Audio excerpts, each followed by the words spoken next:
আসসালামু আলাইকুম। আজকের আমার শুটকির ভর্তার জন্য কী কী নেওয়া হয়েছে একটু দেখুন। চাপা শুটকি, শুকনা মরিচ ও রসুন ও পেঁয়াজ। আমি কিভাবে শুটকির ভর্তাটা বানাই আমার সাথে থাকুন ও দেখতে থাকুন। আমি শুটকিটা আস্তে আস্তে নিভা চুলায় ভাজবো। শুটকিটা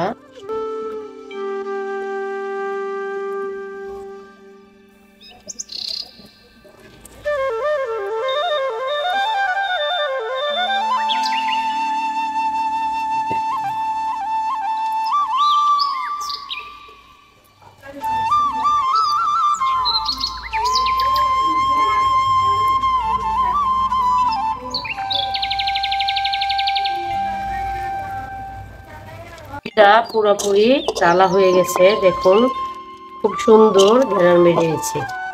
দেখুন আমি ভর্তা বানিয়ে চলেন। আমি শুকনো মরিচগুলা পাটার সাহায্যে বাটা দিব। দেখুন কিভাবে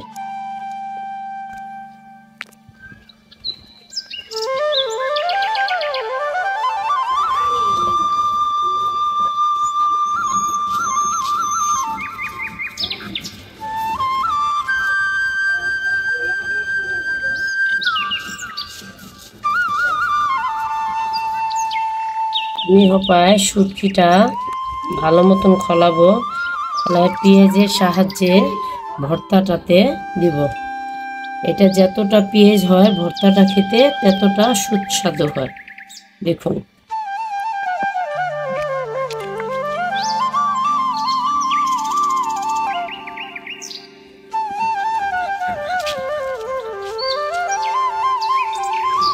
আমার ভর্তাটা কমপ্লিট হয়ে গেছে।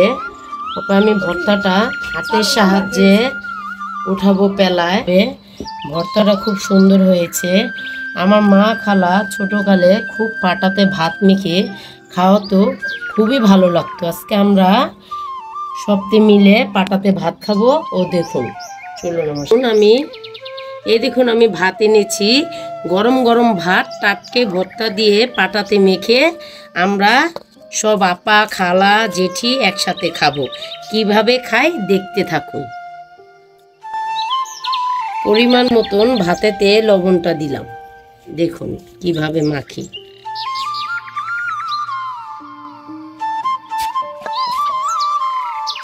আমার ভাতটা কি সুন্দর, দেখুন ভাতটা কি সুন্দর মাখা হয়েছে। হপায় আমরা সবাই মিলে খাবো। কি করে খাই, কত মজা করে খাই, একটু সাথে থাকুন ও দেখতে থাকুন। দেখতে থাকুন ও খেতে থাকুন।